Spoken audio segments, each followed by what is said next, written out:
Venba is a cozy narrative cooking game created by a small team in this North York townhouse. The creative director of Visai Games says it tells the story of a mother who left India and came to Canada. So you as the player, not only do you have to cook different recipes and restore them as you're cooking them, you also have to explore and learn about this family and the different dynamics that are present within. The game was well received and won several awards, a level of success the team wasn't expecting.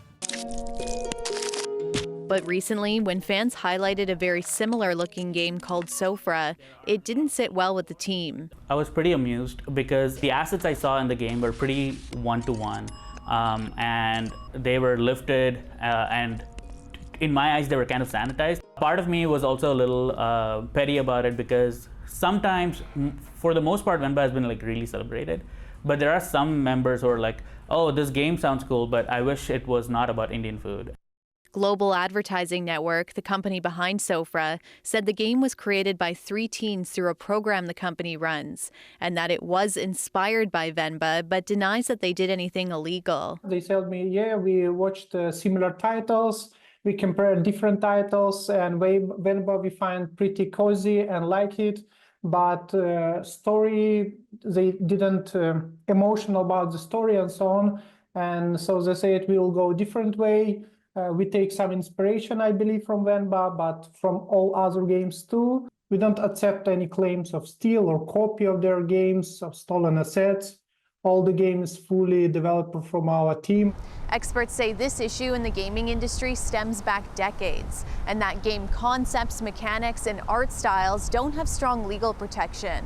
Examples would be Pal World, which folks were claiming was a Fortnite open world version of Pokemon.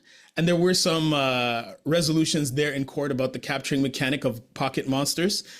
Another example would be Genshin Impact, which most people were suggesting was a variation on Breath of the Wild, Legend of Zelda. So we're seeing this, but I don't know whether or not it's possible for you to copyright specific mechanics. I think a lot of the uproar comes from the aesthetic congruencies between the kinds of titles. Yeah, this is kind of a thing that happens a lot. Cultural appropriation is obviously not a new thing. We have been aware of it for some time. It's a very common, I kind of take it as a compliment personally, that imitation is the greatest form of flattery. Visai Games doesn't plan to take any legal action and is instead trying to focus on the positive responses from their fans. I remember a lot of people said it made them cry. Some people, booked flight tickets to see their parents right after they played the game. This is a game that a lot of kids play with their mothers, and it's an introduction to their mothers for the first time for them to play a video game.